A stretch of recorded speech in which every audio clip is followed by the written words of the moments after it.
Hello everyone, I do hope you're doing well.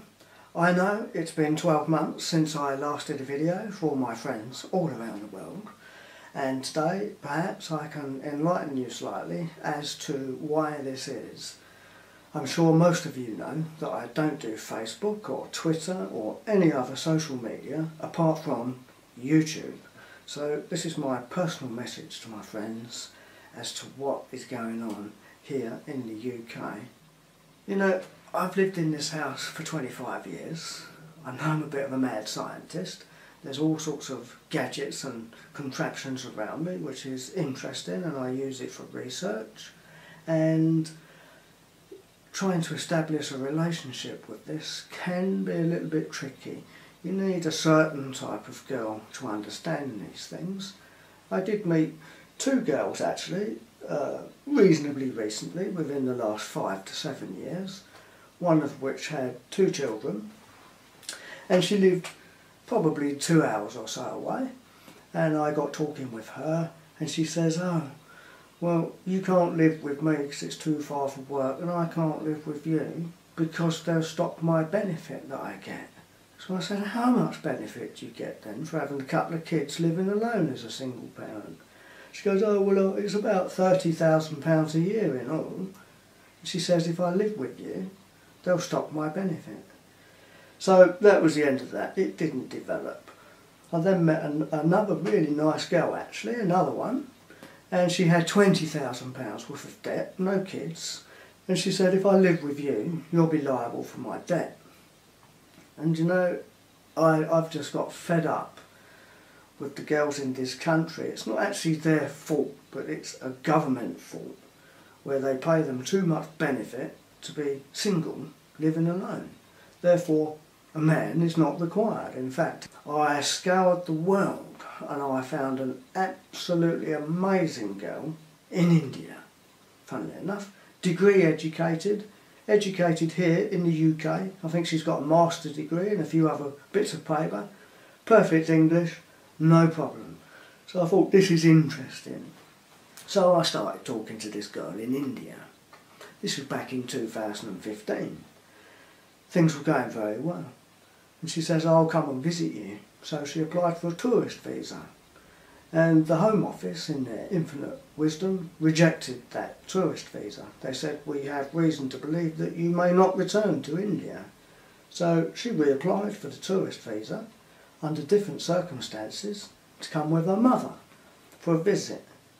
Again, they rejected it, saying, who's going to look after the business they have in India? So she applied for a third time, and again they rejected that tourist visa, saying, well, now you've said a different story to the first. So we gave up with the idea of her coming to visit on a tourist visa. So what I did, bravely, I went to India to meet her. And she was exactly as described, perfect in all ways.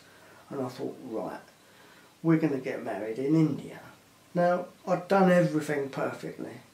We have to go to our local registry office in the UK and give notice of intention to marry and obtain a no objection certificate, of which I'd done. And I got that. It took 30 days. No objections. So when I got to India, we finally got married, everything perfect. All the lawyers and the judges, magistrates, whatever you want to call it, perfect. Accepted, wonderful. Family, wonderful. Couldn't be any better. But then, you see, this is where it gets complicated. Then my wife, who is now in India, has to apply to come to the UK on a spouse visa. Guess what? The Home Office, after 6 months, rejected it. They accepted the marriage was perfect, but they rejected it on the grounds of my income. Now, my income's complicated because I'm a company director and I've run my company for 20 years. 20 years worth of accounts, flawless. And the requirement is you have to earn more than $18,600 a year to be able to bring in a spouse.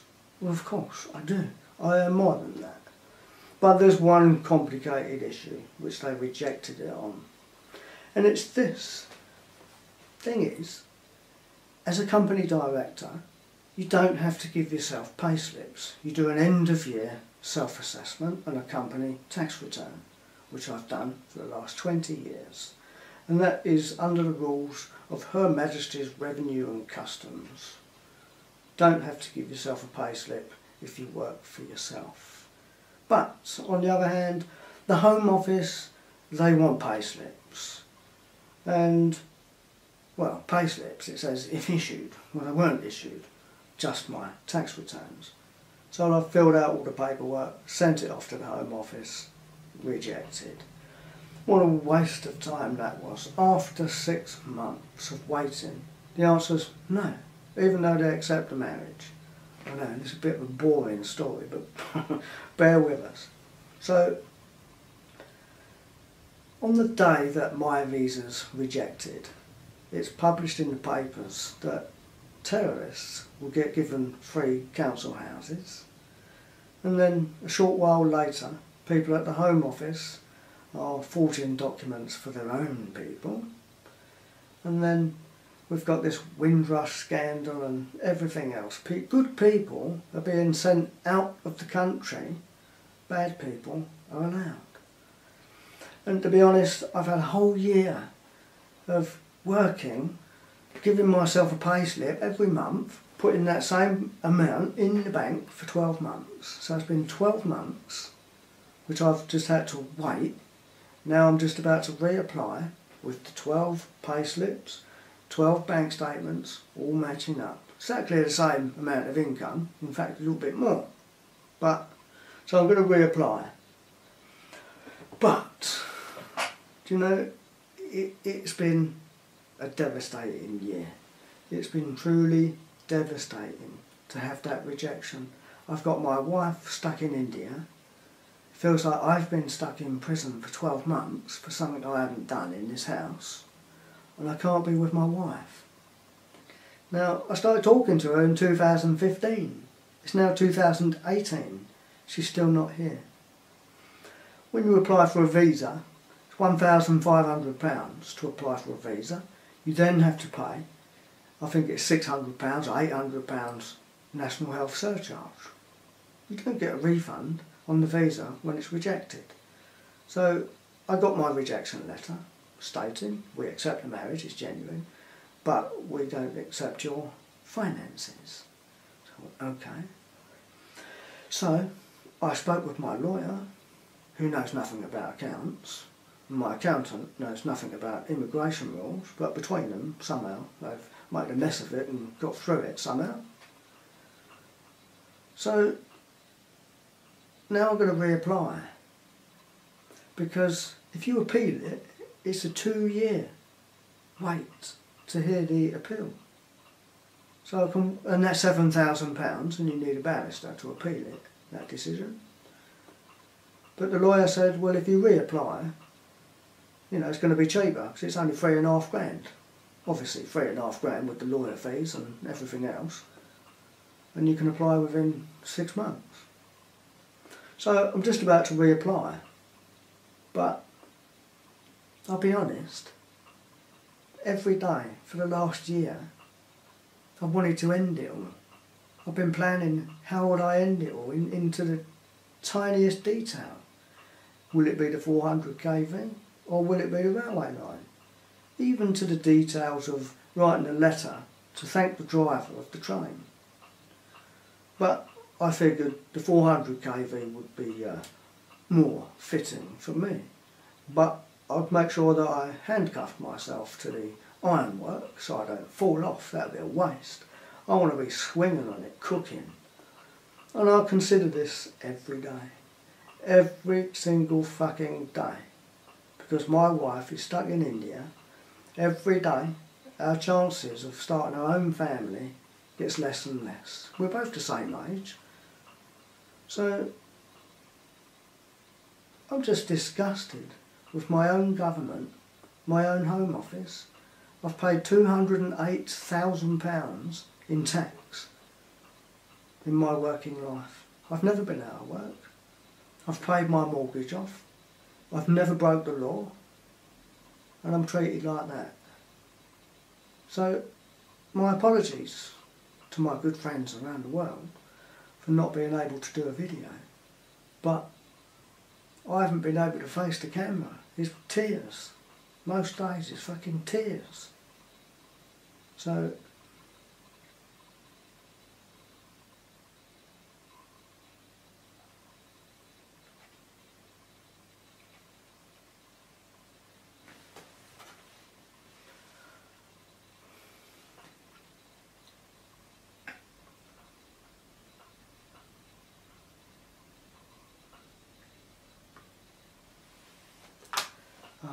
I knew I wouldn't get through it.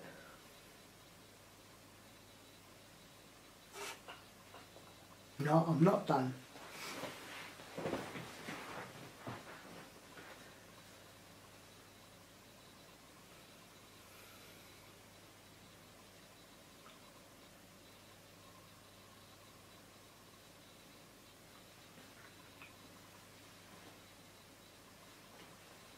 Two minutes. Okay, I'm with it. Now, there's something my friends around the world don't know. In 2008, my very first video was one of these transformers, that transformer behind there somewhere, was my first uploaded video. And it whacks out 300,000 volts, and it's a special design for a machine. Bear with us. Now then, that machine is designed to break water into hydrogen and oxygen.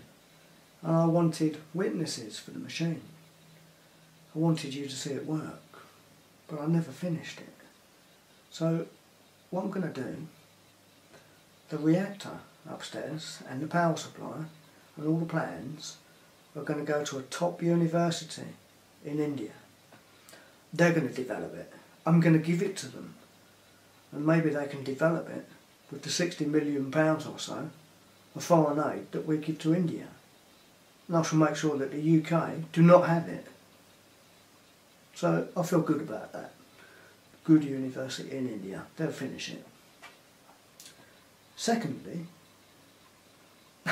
you might laugh at this one, but it is serious. For many, many years, probably a decade or so, free energy, perpetual motion. Sounds ridiculous, doesn't it? People have been working on it for years.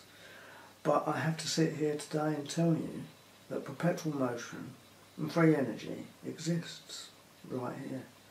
Limitless amounts of power can be generated.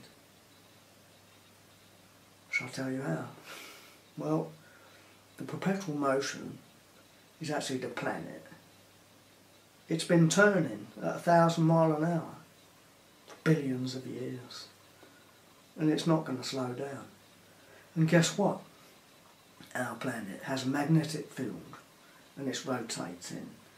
Therefore, you can produce power. In fact, 40 terawatts of power from the rotation and the field of the planet. I've got the plans. I'll show you the plans if you want to see the plans. But obviously it's going to need quite a bit of copper and iron to build the contraption. It will probably be 4 square kilometres of ground space. That's all what's required. 4 square kilometres. And the thing will rotate like a gyroscope on the spinning planet. And the small difference in field will allow self-excitation.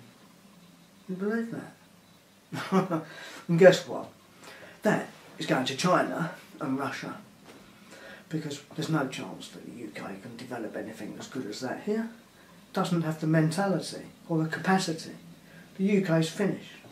So there's 2 things the UK are going to miss out on. And finally, if I do apply for my wife's visa and they reject it again, well, there's a nice place in South India.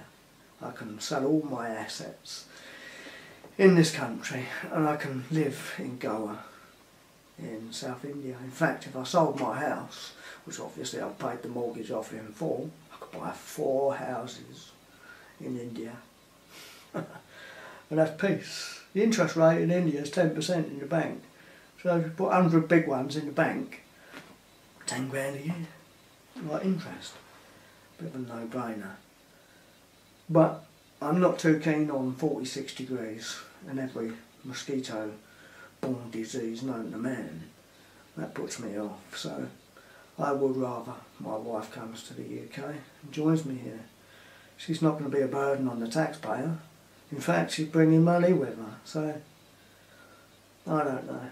The UK it's not even a joke, it's sick. It's distorted, it's inhumane, it rewards bad behaviour and it punishes good behaviour. And I've been paying my governments for years, hundreds of thousands of pounds. For what? For nothing. Absolutely nothing. And you might think, yeah, he's got sour grapes, he's upset that his wife's not got the visa, but I think she deserves it. And I think I deserve it. Blimey, it's cost me enough. But there's some good news, I guess. A year ago I said I was going to do some certain experiments which involved blowing up a 5,000 amp fuse. And I've got to confess that I absolutely annihilated it. I stuffed 0.5 kilowatt through the fuse and blew it. And with the help of my friends all around the world, you guys out there, you purchased a small high-speed camera, and I did. I purchased it on your behalf and recorded it in slow motion. I just need to get on and perhaps upload that. But this is my video explaining what the disaster's been in the last 12 months. It's been deeply unpleasant. I have no family here to speak of. I've got a father somewhere who disappeared when I was 9 years old. And I've got a mother and a sister. They both hate men and they seem to think, you know, that I've got a problem with my electrics. I can hear my sister's voice. Oh, Mum, don't you think he's a bit weird with all his light bulbs and his high voltage experiments? Oh, they're man-haters. So, I have no family in this country. I haven't spoken to them for years. I don't have silly people around me in my world. But what I do have, I have a lovely wife and a very lovely family in India. Actually, I should speak some Hindi, shouldn't I? Do you want to hear me speak some Hindi for a giggle? Shall I? No, I bet.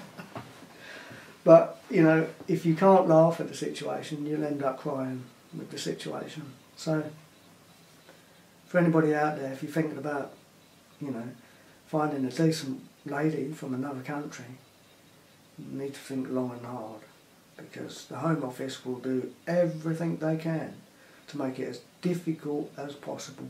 A minor thing. I heard one case of one chap, he was rejected from bringing his wife in because there was a discrepancy on his pay slips. He said he got paid on the 23rd or something was on his pay slip, but the money didn't go into the bank till the 28th. Ridiculous, and they rejected it. They said no, it's discrepancy.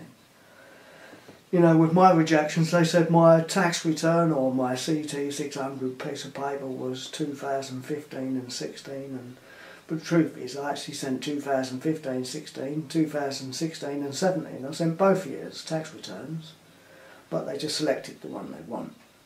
And they probably looked at the form version of 2015 instead of the actual date on that version of form and rejected it.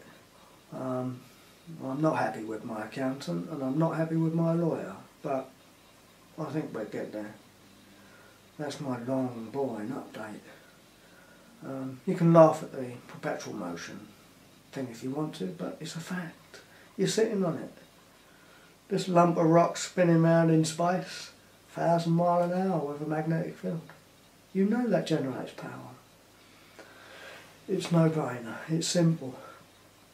And as I said, the hydrogen project, that'll go to India, and we shall smash water with loads of volts, 400,000, 500,000 volts, And just like when we get ozone from playing with high voltage, you can fill the whole room up with ozone using hardly any power, 100 or 200 watts, and you'll stink the place out with ozone. Well, there's no reason why you can't extract hydrogen and oxygen in the same format with water. You know, the electrolysis system is inefficient because the water molecules are already bound together, so if you get anything split, it will just recombine. There's a little secret to how we do it, and I'm not going to reveal it in the UK. When it's in India, you'll see it, and hopefully you'll see the thing working.